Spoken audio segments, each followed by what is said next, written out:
నాయకత్వం. జీవన్ రెడ్డి గారి గురించి నేను ఎక్కువ చెప్తే మాది మేమేదో డబ్బా కొట్టుకున్నట్టు అవుతుంది. ఎందుకంటే ఆయన గురించి మీ లోపల తెలియని వాళ్ళు ఎవరు లేరు ఇక్కడ. 40-45 సంవత్సరాల నుంచి మేము స్నేహితులం, చాలా దగ్గర మిత్రులం.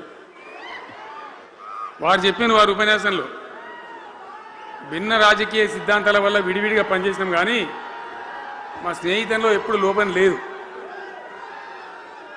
చాలా చాలా బాధలు, మంచి చెడ్డ సుఖాలన్నీ కలిసి పంచుకునే వాళ్ళం, అభిప్రాయాలు కూడా కలిసి పంచుకునే వాళ్ళం. బాబు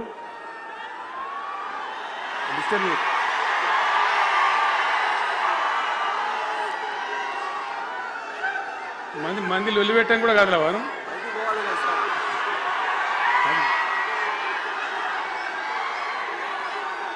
చాలా కలిసి పనిచేసినాం. ఆయనకుండే నిబద్ధత, ధైర్యంగా ప్రజా జీవితంలో పనిచేసిన పద్ధతి ఎంతమందికో చాలామందికి ఆదర్శంగా నిలిచినటువంటి వ్యక్తి. జగిత్యాల్లో ఆయన పుట్టి పెరిగి రాజకీయంగా చాలా పెద్దవాడు అయినాడు మీ అందరి దీవెనతో. కానీ ఒక జగిత్యాల్లోనే కాదు, ఆయనకు పాత కరీంనగర్ జిల్లా వ్యాప్తంగా అట్లనే పొరుగున ఉన్నటువంటి అనేక జిల్లాలలో చాలామంది జీవన్ రెడ్డి గారి అభిమానులు ఉన్నారు. చాలా చాలా మంది. మీరు లొల్లి పెట్టకుండి, మీ ఫోటోలే బయటికి పోతున్నాయి. అది లైవ్ టెలికాస్ట్ ఉంది, దానిలో మీ బొమ్మలు టీవీలో కనబడుతున్నాయి మీ ఇంటికాడ. లొల్లి పెట్టకుండి. ఇక సెట్ అయిందా?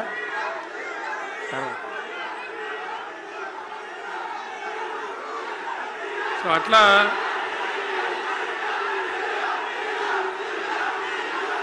ప్లీజ్ ప్లీజ్ ప్లీజ్ ప్లీజ్ చాలా విషయాలలో ఆయన ఎంతో మందికి ఆదర్శంగా నిలిచినాడు, పనిచేసినాడు.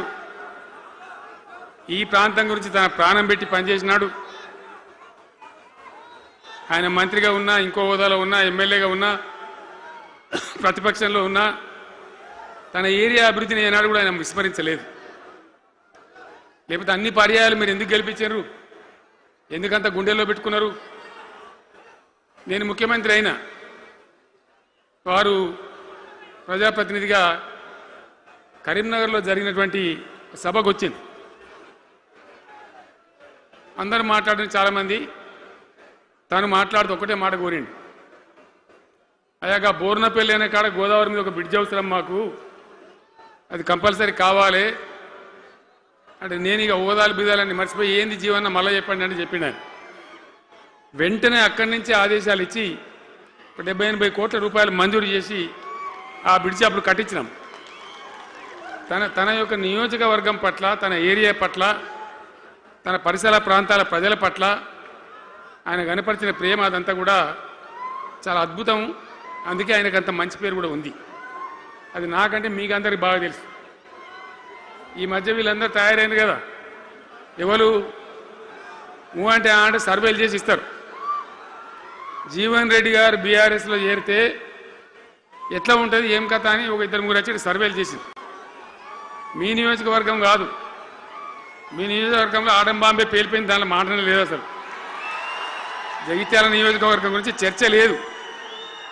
కానీ వాళ్ళు ఏం చెప్పినా సర్వే వాళ్ళు పక్కనున్న సొప్పదండి కావచ్చు, ధర్మపురి కావచ్చు, మేరిట్ల కొట్టుపల్లి కావచ్చు, ఇంకా చాలా కాన్స్టిట్యున్సీలు కావచ్చు, చాలా ప్రభావం ఉంటుంది జీవన్ రెడ్డి గారిది.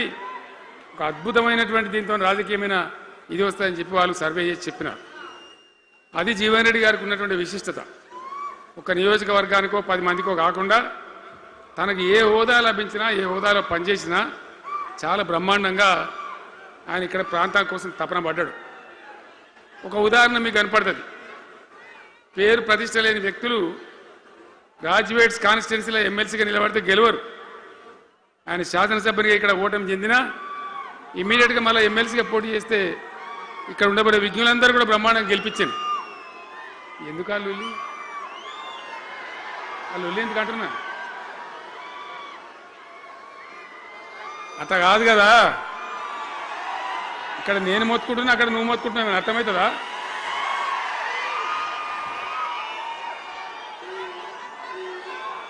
ఏయ్ ఆగవా ఆగవా బాబు ఆవిడ వెనక ఊరేటోడు మనోడేనా విజయసారం మనోడేనా మోపండి ఐడియా కూడా మనోడేనా మన బుక్కుండా పెట్టు ఇంత దూరం వచ్చి మనం ఇంత సభ పెట్టుకొని 4 విషయాలు ప్రజలకు చెప్పుకోవాలి కదా మరి ఈ బట్టి అరుపులరిస్తే ఏం లాభం సో అట్లా జీవన్ రెడ్డి గారు తన రాజకీయ ప్రస్థానాన్ని ఒక సమితి ప్రెసిడెంట్గా ప్రారంభించి ప్రజా సమస్యల మీద పోరాటం చేసి సివిల్ లిబర్టీస్లో కూడా అడ్వకేట్గా నాడు ఎంతోమందికి పౌర హక్కుల సంఘానికి కూడా మద్దతు ఇచ్చి అచ్చమైన నికార్సైనటువంటి ప్రజా కార్యకర్త నిరూపించుకొని అంచెలంచెలుగా ఎదిగి ఇంతకుముందే ఆయన చెప్పినట్టుగా అనేకమైనటువంటి పదవులు ఆయన చూసినాడు పదవులైన కొత్త కాదు బ్రహ్మాండంగా శాసనసభ్యుని గెలవడం మంత్రి పదవులు అలంకరించడం అనేక రంగాలలో అనేక రకాలుగా పనిచేయడం అంతా కూడా మీకు తెలుసు నేను కొత్తగా చెప్పే అవసరం లేదు నేను ఒక్కటే మాట మీకు మనవి చేస్తా ఉన్నా జీవన్ రెడ్డి గారు నేను మొన్న కలిసినప్పుడు ఒక మాట అనుకున్నాం మేము ఎట్లా ముందుకు పనిచేద్దాం ఏంది మేము ఇద్దరు మూలకోలం అనుకొని ఒక కుటుంబంలో అన్నదమ్ములాగా పనిచేద్దామని చెప్పిన నేను ఇంత ప్రేమగా అంటే మనం కుటుంబంలాగా ఈ పార్టీకి బ్రహ్మాండమైన ఒక పిల్లర్స్ లాగా పనిచేసి ముందుకు తీసుకొని పోదామని చెప్పి